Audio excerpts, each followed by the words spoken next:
Hello, everyone. Welcome to the AI in Big Data and Finance webinar. We are delighted to have two distinguished speakers today. Álvaro Cartea from Oxford University will present his paper, AI Bubbles with Large Language Models. Winston Dou from Wharton is a discussant. Álvaro will have 30 minutes for the presentation. If there are any clarifying questions, I will briefly interrupt him after 50 minutes to answer those. Winston has 20 minutes for his discussion. Afterwards, we will open the floor for questions from the audience. As audience, please submit your questions in the Q&A. I will then call on you during the discussion part. As a reminder, please be respectful with your comments. The presentation and discussion will be recorded and together with the slides posted on our website. After the main part of the webinar, we will have an unrecorded discussion where everyone in the audience will be upgraded to a panelist. Now, Álvaro, the floor is you. I will ask you to please share your slides, and then you can go ahead. Good. Let me look. All right. Can you see the slides there? Is that correct? Yes, it looks great. All right. Okay. Well, I'll kick off. Oh, thank you very much, Markus, for the invitation. And thank you very much to Winston for agreeing to discuss the paper. That's excellent news.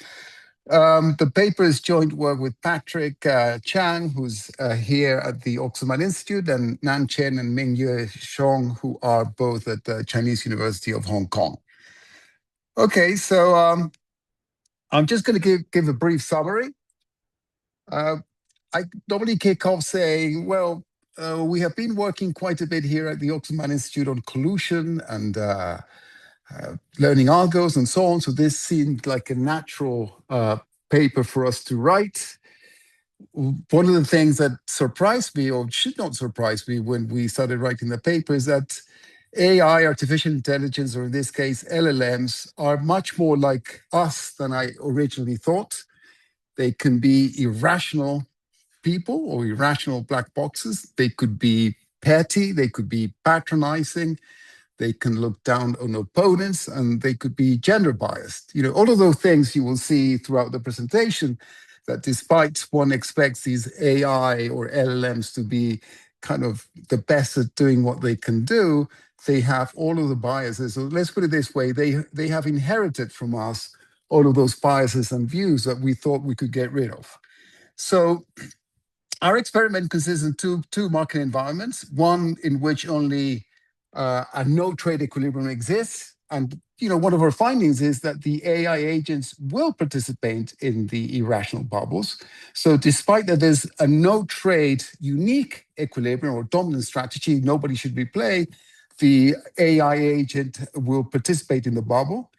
If one increases the reasoning capacity of these agents, what we see is that the participation in bubbles drops a bit, but they still participate, so it doesn't eliminate it. So no matter how clever you make these AI agents or LLMs, you will always see them participating in the bubble, even if it's, when it's irrational. The chain of thought, I'll discuss more about this, which is how they come to a decision. What we see is that they participate in the bubbles because they simplify their views, or somehow they break down and make the complex problem of making a decision into something slightly simpler or much simpler, and then they make mistakes or they have incorrect beliefs. I'll come back to that in full detail later on. The other aspect is when the market environment allows for both a rational bubble and an irrational bubble. This is quite interesting. So we set up the market so that there's two equilibria. And one of the things that I found interesting and, well, surprising initially was that when agents recognize that there's two equilibria, one is a no-trade equilibria, and the other one is a bubble, they will choose to ride and participate in the bubble. So that's kind of an interesting finding, which is they are clever enough to recognize that there's two equilibria, and they will coordinate themselves into going for the speculative equilibrium. So, you will not be getting rid of the bubbles if that is one of the rational outcomes that the market environment can sustain. So let me describe a little bit of what the bubble game is. Rather than us cooking one up, we used Moines and Pelger 2013, which is a paper in Econometrica. They have an experimental economics paper where they set up a bubble game and people play it. So here, of course, it's much cheaper to run an experiment. There's many other things one can do with an LLM, but we take the game. So what is common knowledge in this game? Well, everybody knows that there's n players. So I'm just going to be writing a little bit here. So there's n players who will sequentially trade the asset. The fundamental value of this asset is zero, generates no dividends, no income. So clearly, everybody knows this. Then each one of the players will be assigned a random position in the trading sequence. Okay, so there's n players that are going to be trading, but they're going to be plonked into the sequence randomly, and they do not know the position. That's kind of an interesting one because you know there's n of you playing, you know that the fundamental value of this asset is zero, and when it's your turn to play, which means you're offered to buy this asset or not to buy it, it's your choice.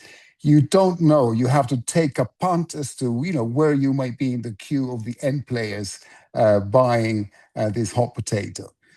Then the last bullet point is how do you set the ball rolling? What is the price of the asset the first time it gets offered in the market?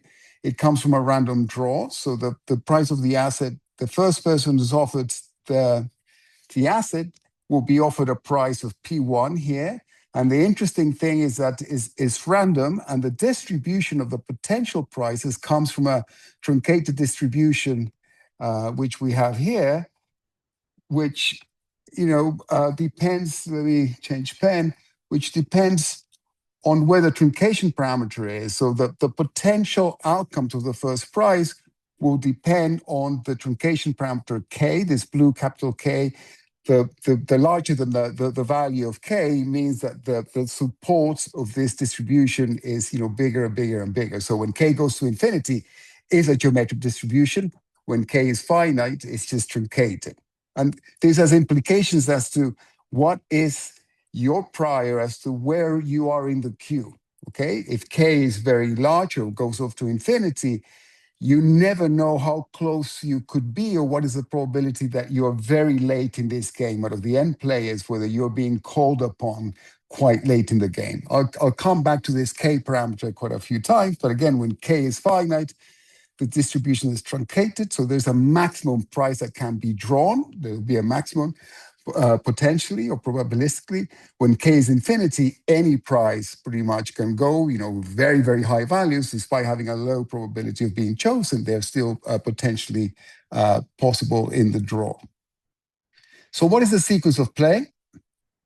If the first player buys the asset at price 1, then the player turns around and tries to sell this to the second player who's called to come into the game. Of course, the second player doesn't know he or she is the second player and will be offered, a new price, which is 10 times the original price. We can think of this as being cents. So if you want to put some dollars or cents, you can think of cents, dollars, or pounds, whatever your currency is. And then, you iteratively move forward. If the nth player buys, okay, the n plus 1 player will be offered this price, and so on. So you can clearly see that this is a hot potato, that at every transaction, the price is magnified by 10 and goes up and up and up. And everybody knows that the fundamental value of the asset is zero. And at any point in time, if someone cannot sell or resell the asset, the game ends and the price of the asset drops to zero, which is its fundamental value.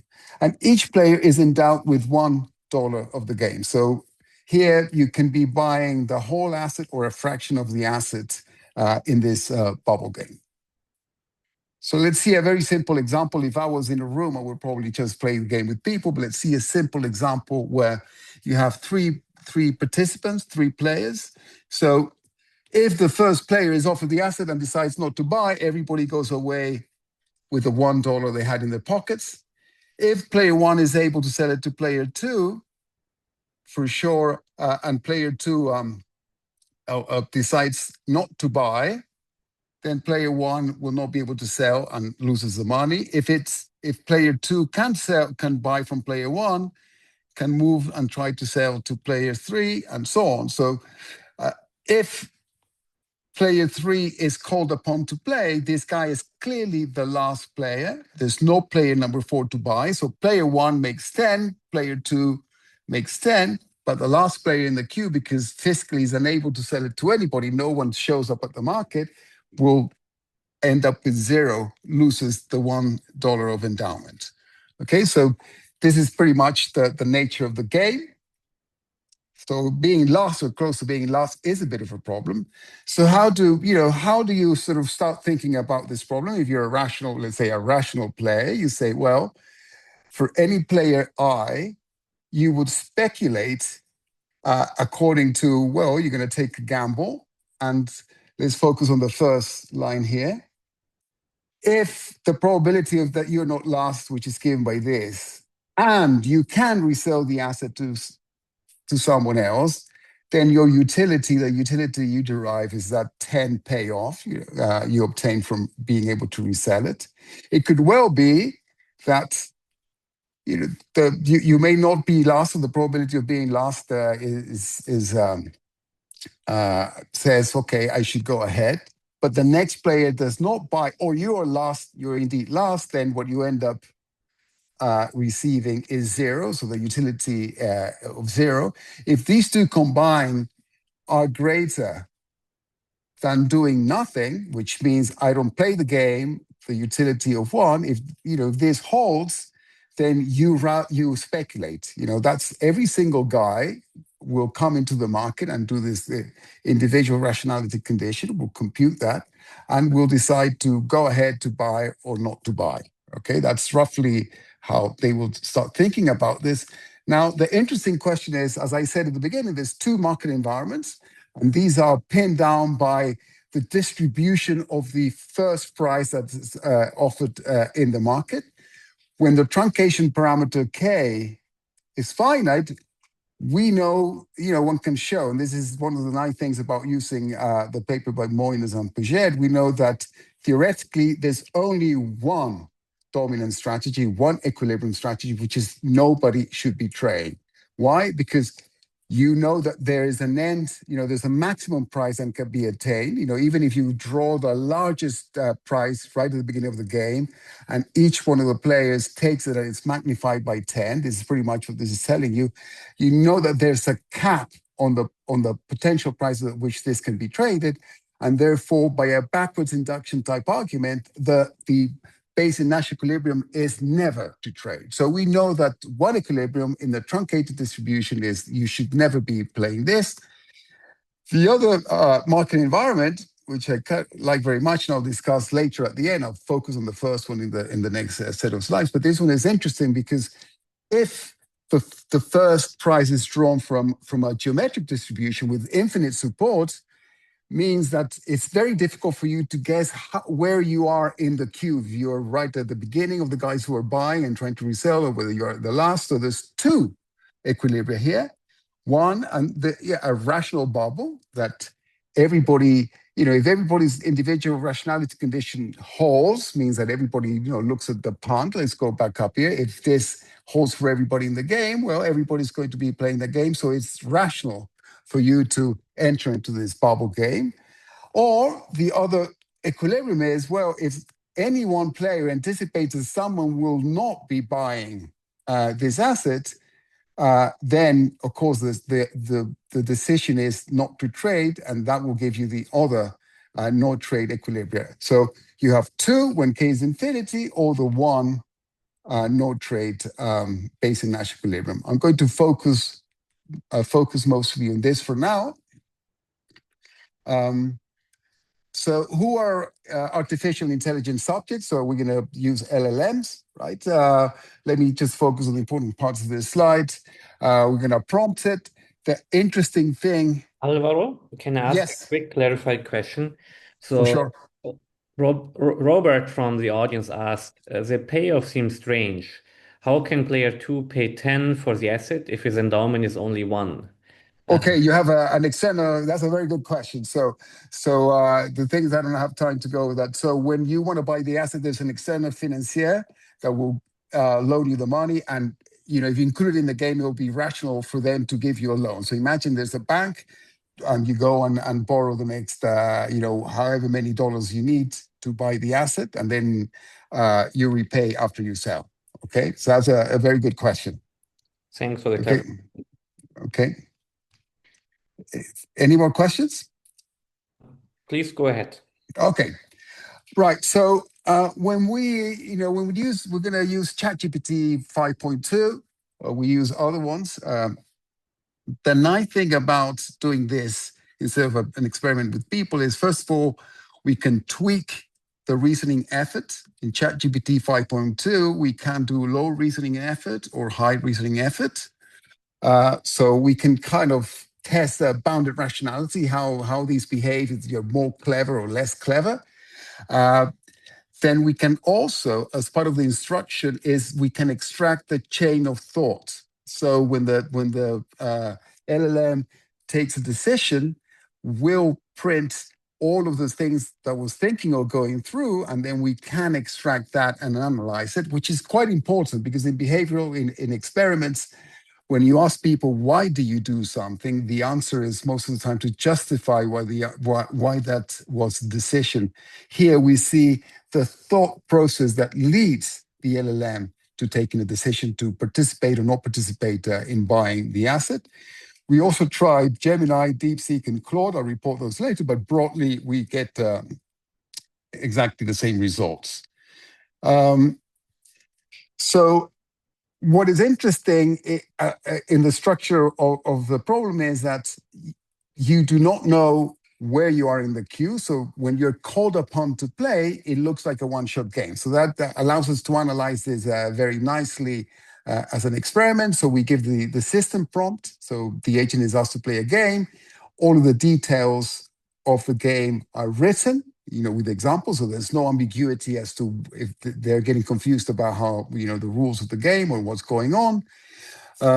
All the parameters, like the truncation parameter is given the value, the number of players is given, and so on. And the one thing that they have to say is whether yes, they buy, or no, they don't. Okay, that's all.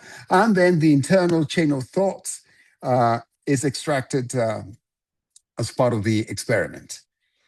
In the baseline, mostly what I'll be discussing here, we assume that there's 100 players in this market. We focus on these prices, simply because it's a one-shot game, so I can analyze clearly, depending on the truncation parameter or the initial draw of the first price, is important to gauge roughly where you are in the queue by looking at the price you're being offered. Okay, that's so we, the lower the price, the more certain you are that you could be at the beginning of the queue, but of course depends on the parameter, the truncation parameter. Clearly, 200 is very high, means that the initial draw of the first price could be anything, could be very high, and when the value of the truncation parameter K is very low, it's very few initial draws you can do. Then the reasoning levels I'll discuss could be low and high, and for the choices I'll be discussing here, because the truncation parameter K is finite, we know that the theory tells you that this is a no-trade equilibrium. It is not rational to participate in the bubble. I'll discuss some of the findings. I'll skip a couple of slides. So one thing we notice is that there's what in Sophie's paper they call the snowball effect, that the longer the chain of thought, how many steps does the LLM need to go through to come to a decision, makes it a little bit more difficult for the LLM to make a decision to buy or to sell. To buy the asset to try and resell.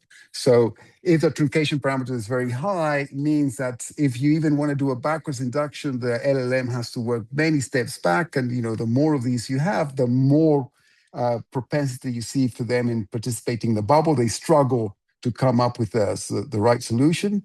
And then we do some binomial regressions. I don't have time to show them here. They're all in the paper. And there's three interesting things that come out. Two are kind of, you expect them. The first one is if you increase the reasoning effort that the LLM makes, the participation in the bubble is reduced. Okay, so it is not eliminated, but the more clever the LLM is, you see less participation, but it does not eliminate the bubble, the formation of the bubble.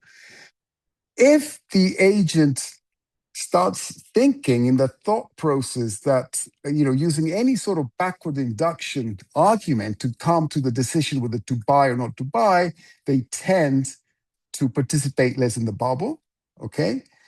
The last one is the one I said something already about at the beginning, which I find interesting, is if the LLM recognizes that there is a bubble, it is more likely to participate.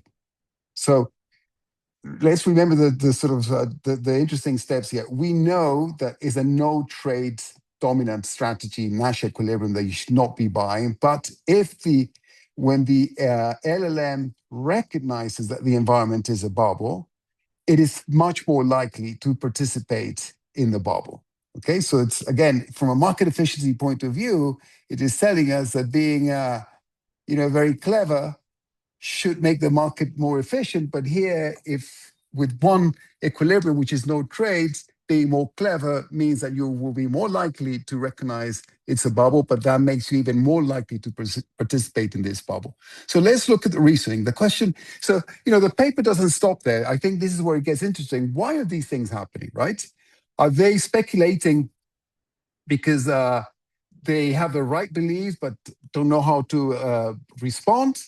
Or they know how to best respond, but the beliefs they use to act on are incorrect? That could be a solution. I'll come back to these in a couple of slides time. Now, let's just focus on those times where the LLMs or AI agents participate in the bubble. They recognize it and participate in the bubble. When you analyze all of the responses and when you sort of kind of see why they did what they did, there's two things that come to play. The arguments are roughly based on speculation. The LLM recognizes that this is a bubble and wants to write it in profit. So there's like humans. It's not a rational thing to do, but you also want to write this bubble. Sometimes the herding argument, despite it has no bearing in the sort of theoretical aspects of this problem, but herding comes also as an indication that, well, because people have been buying it, I also want to buy it. Let's just look at some stats. So I'm going to focus on the top row, which is the low reasoning. Let me just do this so you can see it. Okay, the low reasoning. So important from left to right, this is the truncation parameters. So whichever you pick here, roughly the results are the same. So what is this telling you? The blue says, when I concentrate on all of those who participated in the bubble, what was prevalent in the decision-making process? Well, the blue says speculation. So most of them who recognized the bubble and participated in the bubble, speculation was at the core of the decision to buy the asset. Very few or a much smaller proportion is speculation and herding. Note that there's an and here. At no point did we see in the responses or reasoning of these LLMs herding in isolation. So either you want to ride the bubble because you're a speculator, or you want to ride the bubble because you're thinking about speculating and also doing what your peers or other people in the market are doing. So why do they speculate? Let's try and see if we can use some sort of the behavioral models to explain what is going on. As I said at the beginning, these machines that are originally so well, they're going to be so clever, they're going to be so good, they're so well trained that they should do the right thing. Well, no, they've inherited all of the biases and kinks and quirks that humans have. And therefore, well, we see that their behavior may not seem too different from the one that we observe in the rationality of a bubble formation. So we look at three models, which are quite relevant. The first one is the expectation equilibrium. This simply says when you have a complicated problem, you break it down into analogy classes, into pockets of things, and they make a decision. In the specific case of our paper, the two things that are mentioned when we can sort of rationalize it through the analogy-based expectation equilibrium is that players say, am I early in the bubble or am I late in the bubble? If I'm late in the bubble, I just don't want to buy this thing. If I'm early in the bubble and I think the next guy after me will also think he or she is early in the bubble, then I'm going to go ahead and buy. The second point, which is the one I kind of enjoy, that's what I mentioned, that they're patronizing and they look down on other people and other things, is the cognitive hierarchy model. The agent will have downward-looking beliefs about his opponents. So the machine, when you look at the chain of thought, will say something about how they think about the opponents, and they make a decision based on this, and they think, you might be very sophisticated, but if you believe your opponents are not as sophisticated, then you're keener on buying the asset and selling this hot potato to someone else who's not as clever as yourself. And then the QRE is one where you form the correct beliefs, but when you make a decision to buy or sell, sometimes you make a mistake. So more often than not, you make the right decision. So in this case, in the sort of finite, in the truncated distribution, the decision has to be, I do not buy, but despite having the correct beliefs about the game, or the market conditions, you make a mistake, when you decide to buy or not to buy. Again, let's focus on the sort of top panel, the low reasoning. The high reasoning is roughly the same, and ask ourselves, let's choose this one, for example. They're roughly the same. What is this telling us?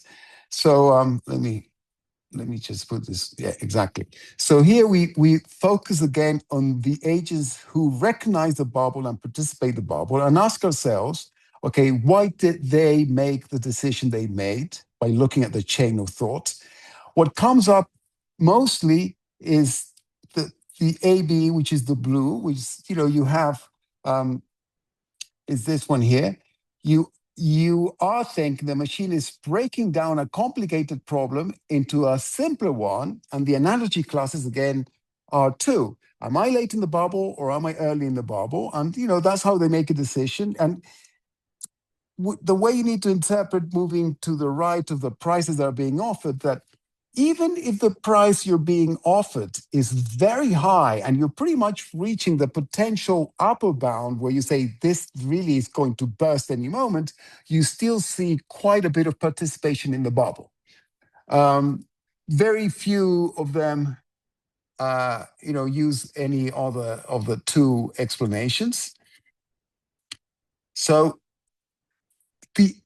the LMs foreshorten a number of things. They oversimplify a difficult problem. We see that they do not see the full chain of reasoning. And the fact that they compress or simplify the problem too much is what sort of allows them to sustain an irrational bubble in here. Now, when we prompted the LLMs, we didn't say anything about who was the opponent or who were the other players in the game. They all know there's N players. How about if we tell the LLM something about the opponent? After all, the game doesn't change. So the solution to the game cannot change. And the fact that you're playing someone, A, B, or C should not change the way in which you play. What we find is that, let me go down here, which I think is, in the interest of time, is more interesting. So let's focus on the left-hand, on the picture on the left-hand side. So let's focus again on those who participated in the bubble. And now the prompt is slightly different. We say, you are playing humans. And the moment we say to the LLM, and this is the high reasoning LLM, we exactly the same way, but we label your opponents or the rest of, the people who are there as humans or artificial intelligent LLMs. When they know there's humans, you see it's practically all of the time they're buying. So the chain of thought is, well, I'm playing humans, I'm going to buy. And then when I sort of drill into each one of these and ask myself, what is the reasoning that the LLM used to justify why they participate, well, is the cognitive hierarchy theory that they're using. They're pretty much saying they're humans, they look down on them, they look down on their capabilities, and therefore they're much more willing to participate in the bubble.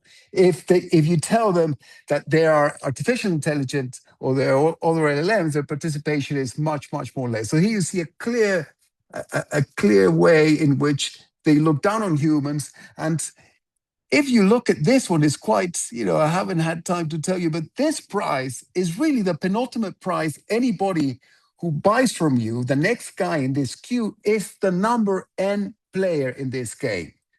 So the machine with high reasoning looks down on humans so much that the next one up is a human, according to them, but this human knows by looking at the game that there's nobody else left, because the price is the upper bound of the price that can be reached in this market, and nevertheless the machine will go ahead and buy, or the LLM buy, thinking that the human is so stupid that it will buy it from the machine, despite the human knows that there's nobody else out there. So to some extent, to the detriment of the LLM, looking down may end up exploding in their faces, but they still go ahead and do it. Let me accelerate a little bit. What happens if we have a mix? The prompt says the percentage of humans in the market is something around 5%. Well, in the prompt, that's the only thing that changes, that your opponents, 5% of them are human, and then the participation rate is roughly 20%. So 20% of the time you will see the LLMs, for this particular price we're starting here, will go ahead and participate in the bubble. For this particular exercise we see a big kink. Once we see past 10% are humans, the machines feel so comfortable that, with a small fraction of human opponents, the LLMs will look down on them so hard, they will participate in the bubble, thinking that, or taking the punt that they will face a human opponent who will buy, because they're not clever enough to work out that they are in a bubble. Other labels we tried, when I said they're gender biased, well, if you tell the opponent is a man or a woman, the behavior is completely different. If it's a man, the LLM will participate in the bubble. If it's a woman, will participate much less.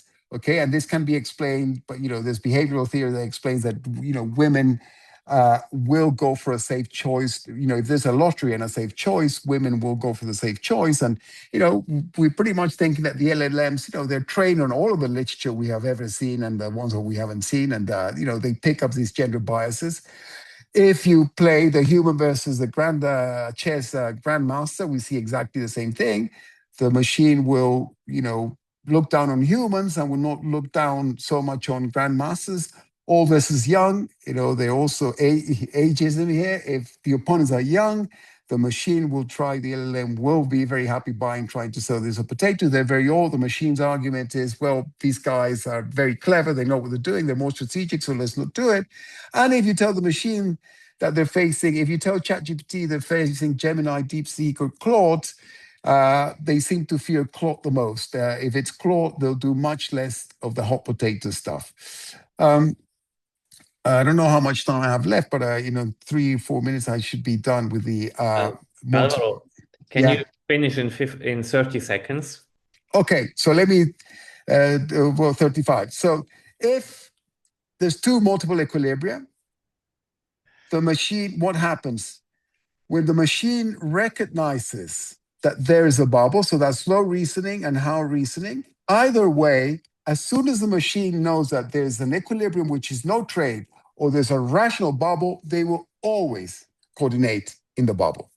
So let me just finish there and with that last thought, which is when the artificial intelligent agent recognizes that there is a bubble, it will coordinate into writing it. It will always try, even if there's two equilibria, will prefer to sort of coordinate, and all of them will try and write the bubble, knowing that there's two equilibria. So let me finish there in the interest of time. Thank you.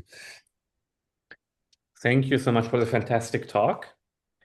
Winston will now discuss the paper. So Álvaro, could you please stop sharing? Yeah. Let me see how I do this. Yeah, perfect.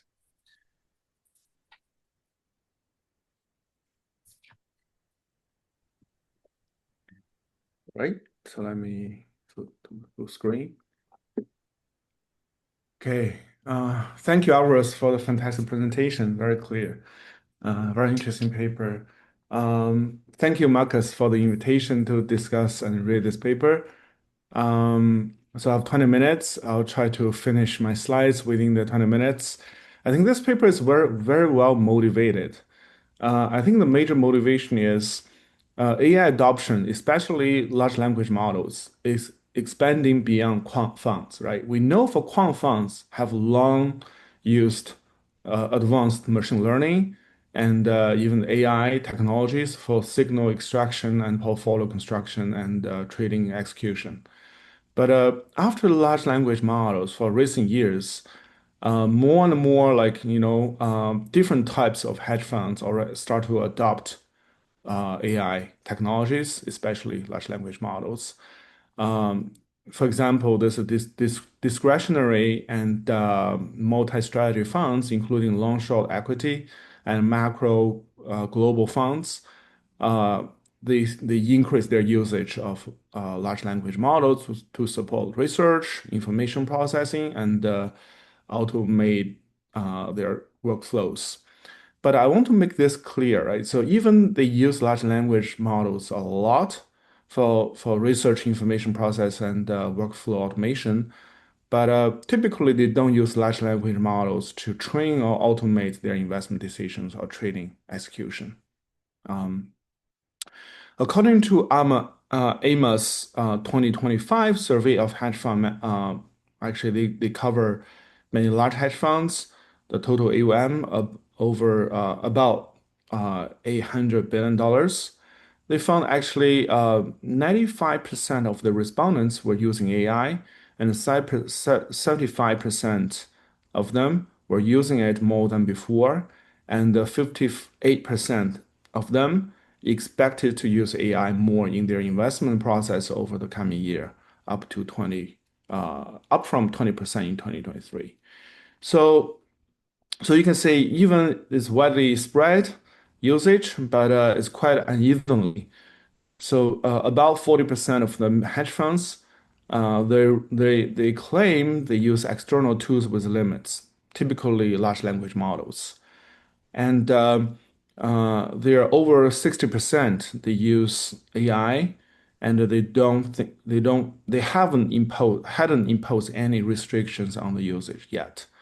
But there are a small fraction, like 6%, they only use internal AI tools, like reinforcement learning trained by their own data, and AI, and about 6% they don't use AI. So you can see, yeah, the whole picture is not only advanced, right, like machine learning AI technology is being used, at least for big fraction of hedge funds nowadays, they have been increasing their usage of AI tools like large language models. So then naturally we have the question, right? So do large language model agents buy a worthless asset purely because they expect to resell it when investment decisions are delegated entirely to them? So because why we're asking this question is linked to the theme of this paper. There's a financial market stability and a bubble creation. And to answer this question, this paper actually adopt a well-established laboratory framework for human subjects in the literature. It follows from Moynihan's Bougie. So basically, it is like a framework. People call this a sequential bubble game. So let me briefly describe what is this framework. It's very simple by design. So you can imagine there are a bunch of agents who participate this game, and each one endowed with wealth one from initially. And but they can make decisions. They see the price they're offered, and then they will make a decision whether to buy this asset at that given price, offered price. If the price is over $1, for example, then they can borrow, they can invite, not necessarily borrow, it's more like an equity contract. So they can invite this experimenter who is a central financier in this, experiment to join this investment. So in this case, for price P, right? If they decide to buy, they always pay one out of their own pocket. So P minus $1 will come from the equity investment from the central financier. Because of this, if this investment is successful, that means 1 period later they can sell this asset at 10 times P, because the share of this agent is always 1 over P. So the return will be 10. The payoff will be 10 if they can sell. If they fail to sell this asset, then the asset price will become the fundamental value, which is 0. So they only receive 0. So you can see it's like typical equity type of investment. So they have limited liability, right? The maximum loss they face is like $1 initial wealth. But if they choose not to buy, they can keep their own initial wealth, $1. But importantly in this game, so the agents do not observe their position in the trading sequence. So this is like a really simplified assumption, because we know in the practice, actually, typically the agents trade dynamically, right? Even for speculators, they form beliefs and they see information, so where they are, right, roughly. And each makes, because of this, in this game, even, you see a sequential dynamic, but actually the game is simultaneous one-shot game. So it's just at the very beginning, each of the agents here, in this game will offer by some price, and they choose simultaneously whether they buy or sell. Okay, so that's the laboratory. So the laboratory is built on this theoretical framework. So it's useful for us to first think about what would be the theoretical benchmark, right? And to help us to understand the behavior of human agents or LLM agents. So to think about theoretical benchmark, there are two cases. One is if there's a finite price cap, that means actually the agents was told actually there's an upper bound for the price. In theory, if the agents are rational, they can do backward induction. So in this environment, there's a unique equilibrium. This equilibrium is called no trade equilibrium, but no one is going to buy because they know this asset is worthless. And they understand everyone else will realize it's worthless. There's no one will buy. There's no resale option. So the equilibrium is unique, there's no trade.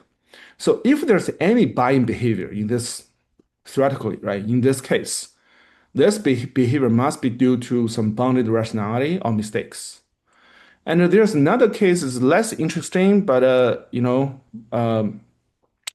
but also complement this setting. It's what if there's no price cap? That means the agents was not told there's a upper bound for the price. So in this case, no agent is ever certain to be the last in the trading sequence, right? And this transversality condition can fail. And as a result, there are two equilibrium may coexist, rational equilibrium. So one is no trade equilibrium, like before, right? Another one is typical people call this speculative resale equilibrium, or we can call this rational bubble equilibrium. So they can buy at every price. Everyone will buy. So it's okay because they always believe they can resell forever. So in this case, buying behavior can arise from rational equilibrium selection, not necessarily from bounded rationality or mistakes. So that's the theoretical benchmark for this laboratory. So now let's think about experiment, right? So in this in the benchmark paper, right? This Moiner and Bougie. So in their paper, so they have this human subjects, and their finding is striking finding will be it was speculative buying emerged even in case one with a finite price cap. That means okay, there's some behavior bias in human.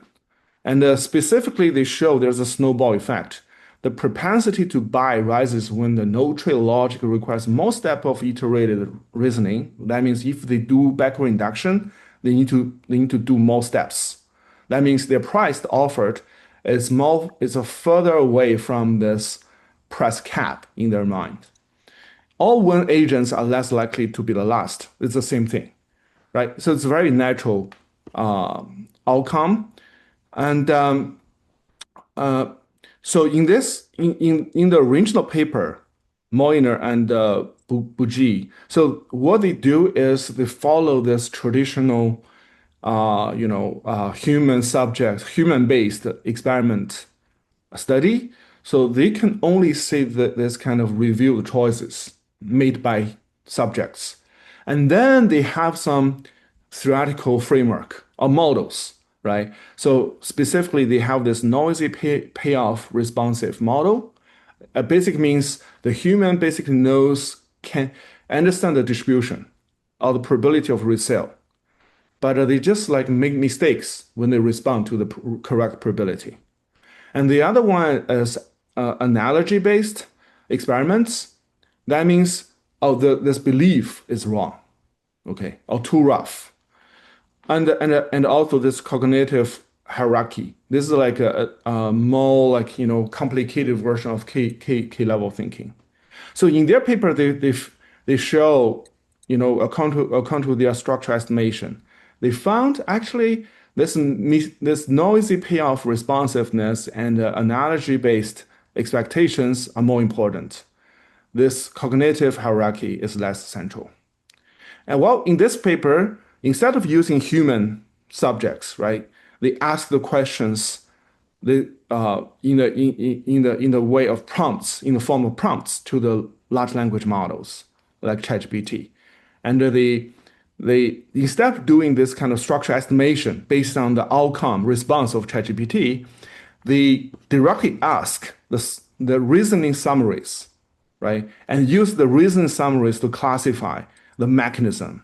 And based on that, the authors claim or found this analogy-based expectations are mean channel.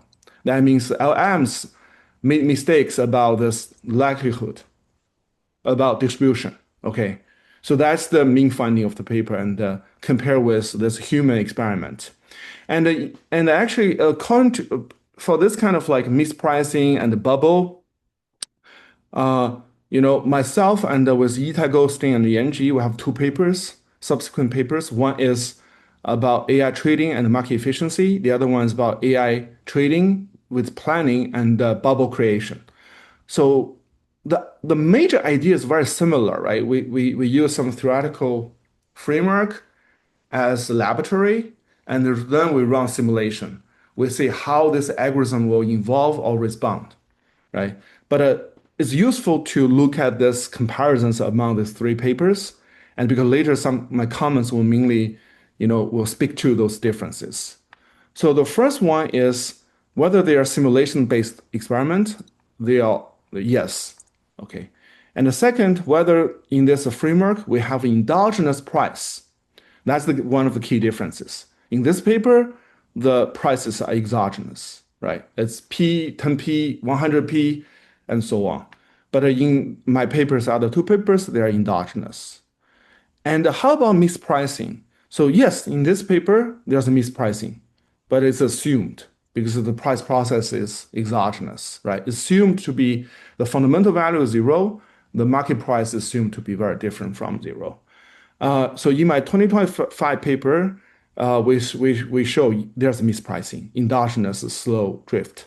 But more importantly, in the 2026 paper about AI planning and bubble, the main point is the bubble will be endogenously created through this dynamic coordination of the of the AI or reinforcement learning trading algorithms.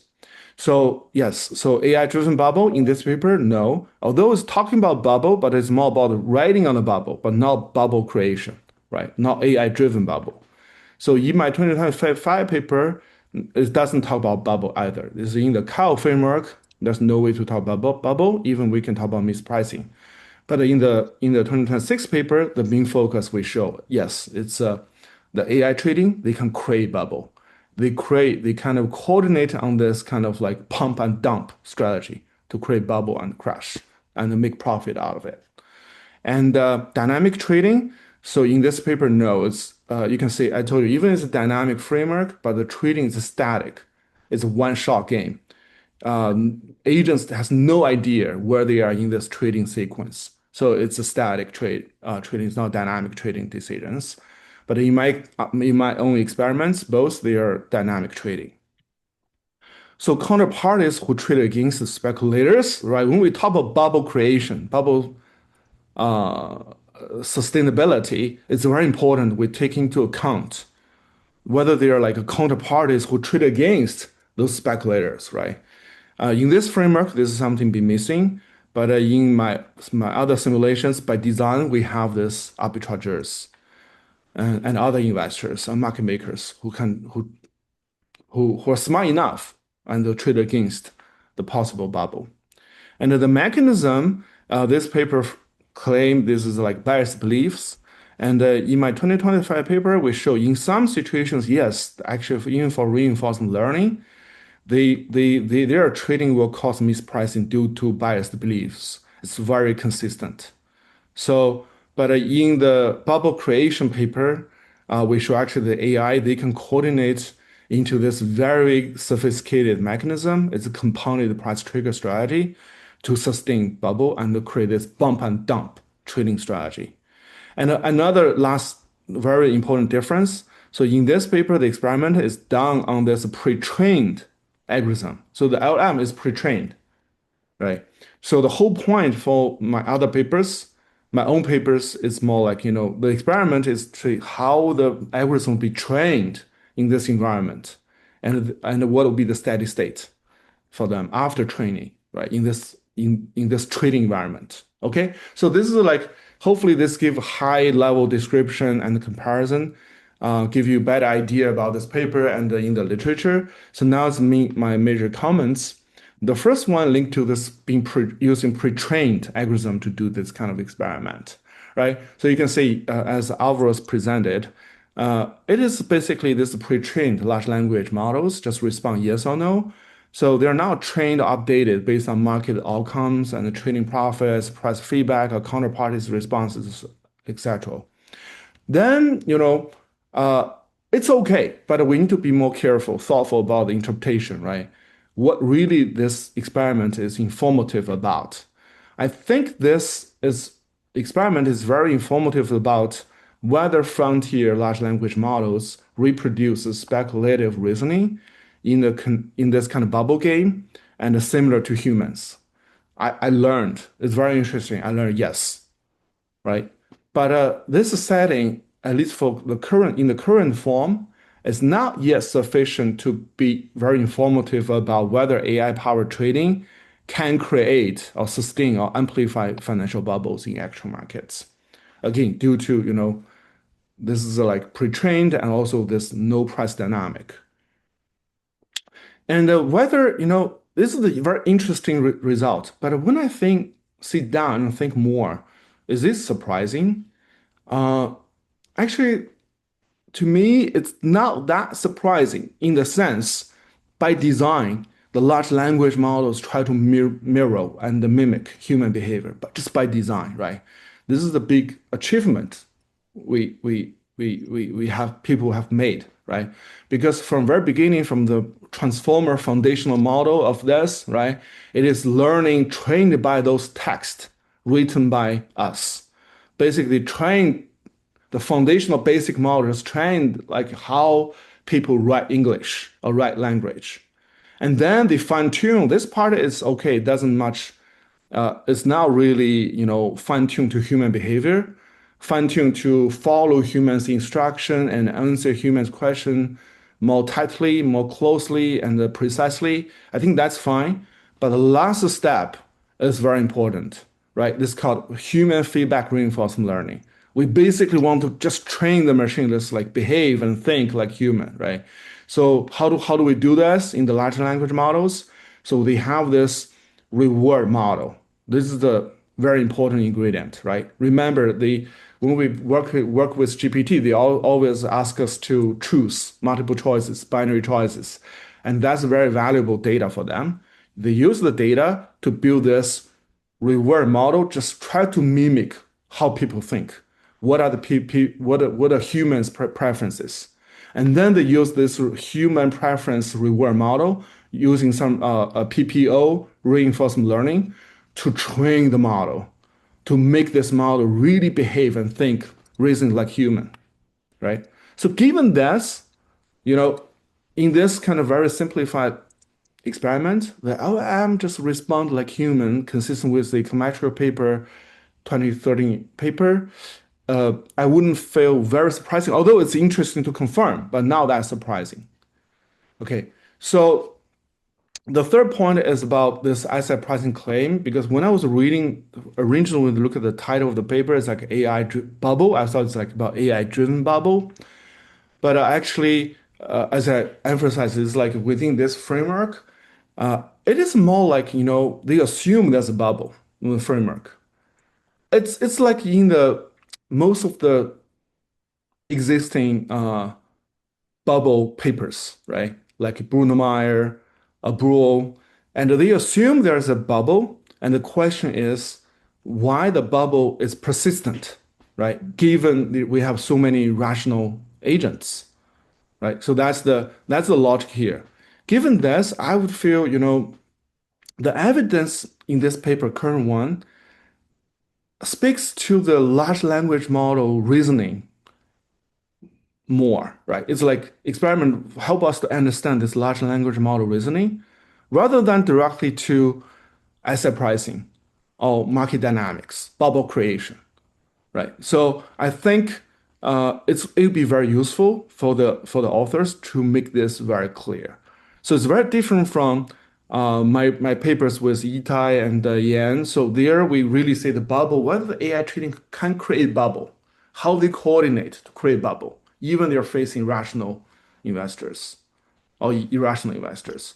I think here the paper is not bubble. It's not about bubble creation. It's more about bubble writing behavior of large language models or humans, whether large language model mirror humans.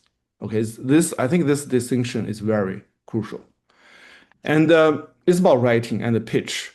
And this comment I think is more about one of the main results of the paper. I think to me the paper's most novel methodological move is to use large language model reasoning summaries to infer mechanisms behind the speculative choices. It's very different from traditional human-based experiment studies. So there people know, the experimenters know it's hard to really, ask the human to really write down the details of what they think, the whole process in the accurate way, honest way. So instead of they just look at the revealed choices and do structural estimation.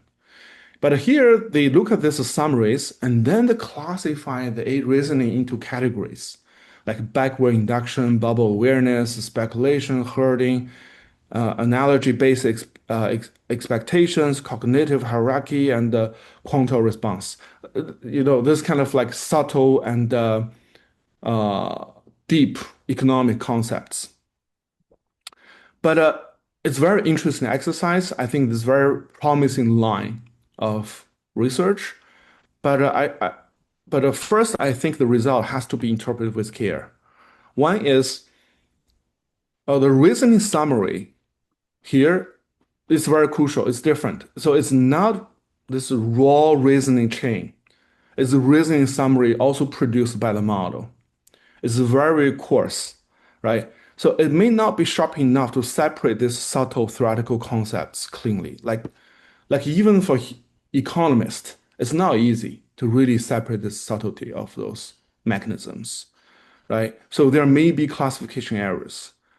And the second, the final answer again, right? This answer, the final answer, yes or no, buy or not buy, and this kind of reasoning, they're jointly produced by the same model. So potentially, the model will produce reasoning and their choice in a coherent way rather than causal way, right? So again, so it's a summary. If we can see this raw chain of reasoning, it will be more convincing. Okay, but I know maybe it's hard to do it, but here I have a few suggestions for robustness check. So first one is try to separate reasoning from choice. So ask the model reason first, and then separately ask them for the decision, and then compare the decision with the reasoning. Now simultaneously, okay. Second, you can intervene the reasoning a little bit. So first, make sure the model they really understand backward induction. They really understand this no-trade equilibrium. You first answer this. Let the model say how well the model can produce this or understand this, and then ask the choice, right? Facing in this environment. And then another way is, we have this kind of like 0-1 choice. Well, we can still do this kind of structural estimation like in the econometric paper, right? So, and then compare with the reasoning. So all this will strengthen this mean result, because I feel this part is the most unique part, use LM. So there are ways to really strengthen this. Yeah. The last comment is we need to keep in mind, right? So even for human-based experiments, we know there are some caveats or limitations, right? One is whether those humans, when they play these games, they're truly financially incentivized. But here, I say this issue is more severe for large language models, right? They're I don't know. It's just like whether they're really, we know when we map this to applications and the real settings, this financial incentives is really important, right? So, and also this repeated observations are repeated draws from the same model, and then importantly, customized to the authors. We know the large language model, they have this memory like strongly customized to specific users and their using history. So then this may cause bias, right? Maybe, Alvaro's and their co-authors, when they're doing this experiment in their own account, they ask these questions a lot and search a lot, and the related papers using LLMs, right? Maybe Bruno Meyer's theory paper and so on. And maybe by doing this, the machine has a memory, right? So it's not really like independent and innocent human subjects. So the last small comment would be this kind of like this classification. So it's better, if possible, it's better to get this kind of raw reasoning chain. That will be the smoking gun evidence. And this is summary, it's model generated, and simultaneously with outcome.